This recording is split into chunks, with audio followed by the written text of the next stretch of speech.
Yo, what it do, YouTube? It's your boy Mike, aka the Crypto Negus, coming to you once again with some of my thoughts about the app and NFT digital collectible platform that we all love. I assume you love it if you're watching this video. As you see right here, I got my comics up. Some of the recent ones. I caught the last Hulk #1 on the market, about 219. Got the Darth Maul just because it's a cool cover. And to be honest with you, I like Darth Maul.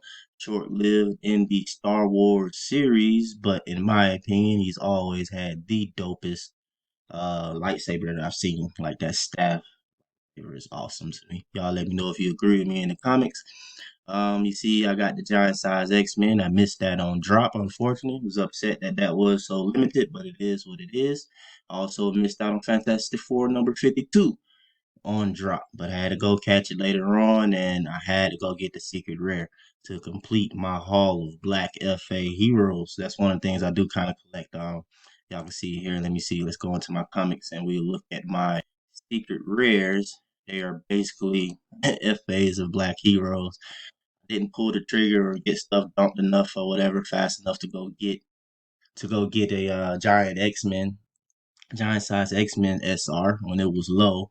Or maybe I get it one day in the future though, because that's the FA of Storm. But as you see, I got Falcon, Luke Cage, Black Panther now, and of course Miles Morales. All right.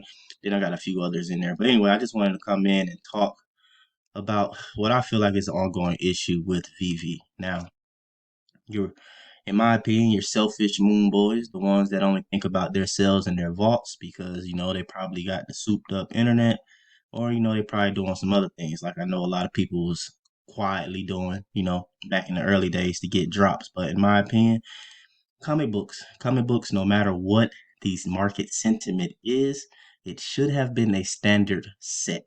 Okay, the reason I'm saying that is because this, for example, this comic book came out in 2009 and it's 7,500 total editions. Okay, now why in the world would that? Why would you come to the NFT space and be able to find less of a modern comic than you would be able to find of a?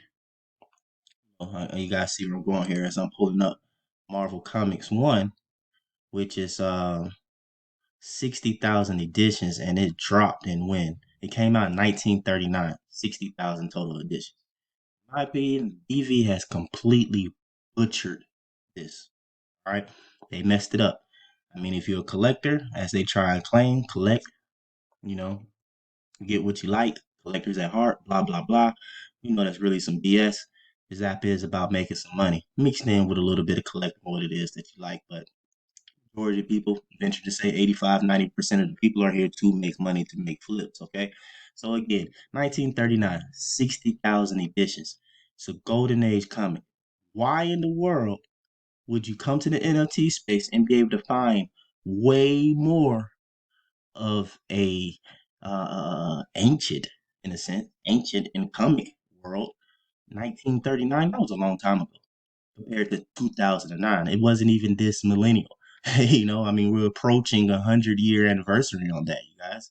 I mean, yes, it's 39. I mean, it's 23. I'm kind of speeding up time though, but we would, God willing, be blessed to be able to live the 100-year anniversary of Marvel Comics #1. But it will be more NFTs of it than it is of modern comics. Why? Why is that? Why is that? It makes zero sense. Let's see what we had. Yeah, we it was the same thing with Adventure Interfere. Okay, it's a little older comic. It's a Bronze Age comic, and it has 7,500 editions. In my opinion, this one should be less than something released in 2009, or like those other Star Wars comics that we see. So my idea and what I think they should have done was make editions set. Don't worry about the market sentiment because the market sentiment is all based upon what's basically going on in the world. Me, myself, as a seller of a product, it's not up to me, and I personally don't care what prices are in the aftermarket. If I sold it, I'm done with it. I no longer care what goes on in the aftermarket. But Vivi loves listening to not a quiet, like to listen to a loud few. And a lot of people been complaining about the fact that We need lower editions because things aren't selling out. Well, newsflash, if you didn't realize, things aren't selling out just simply because the demand is not there. You can drop this Dark Avengers down to 2,000. All right, the first time it might sell out, but do another comic book that nobody really cares about and that's not valuable in the real world at a 2,000 editions, 3,000 editions, and people start seeing it getting dropped in the market for $7 at retail or a dollar or two under retail. The same thing will happen. People will just not buy it and then just wait for the market. All right. So again, in my opinion, things like Marvel Comics 1, don't stay on this page for a minute. Just listen to me. Marvel Comics 1, anything that's in the golden age, in my opinion, those are the things from day one should have been 10,000 editions or less. Everything golden age, maybe 7,500 or less. It would have been unfair, it would have been tough, it would have been hard, but I can accept that because it's actually scarce in the real world.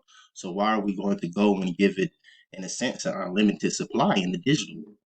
Okay, and then you move on to what's next, the Silver Age. Silver Age comics should have been probably about 15,000, 12,000, something of that way.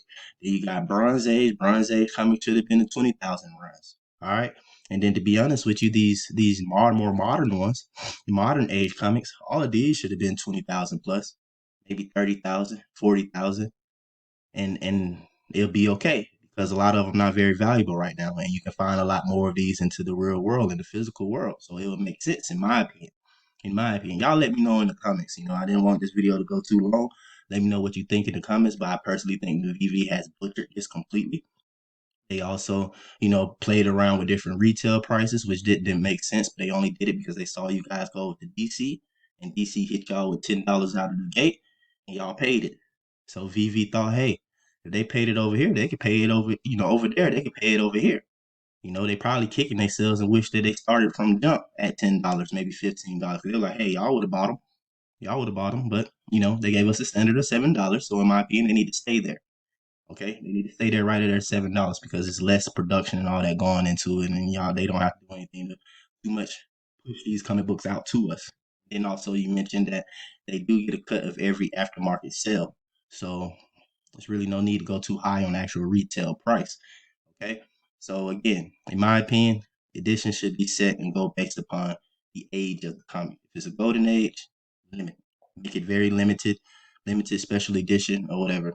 Modern age comic books like this one that we're getting here, these are the ones. I mean, probably none of them should be 60,000, but these are the ones that should have been 25,000, 30,000 runs. These are the ones because they're going to be a dollar in the market anyway. That time is gone when everybody was just jumping on things just because it's the NFT. That time is long gone. We moved past that. So this is where we are right now. And y'all let me know in the comments if you agree with me. Did VV hurt its golden age comics that came out earlier with the 60,000 runs and 45,000 plus runs? Did they hurt them? But we see them approach their all-time highs again when there are things like AF-15, Giant Size X-Men, and Fantastic I keep wanting to say Final Fantasy, but Fantastic Four number 52, Black Panther's first edition. All of those are like 10,000 less runs.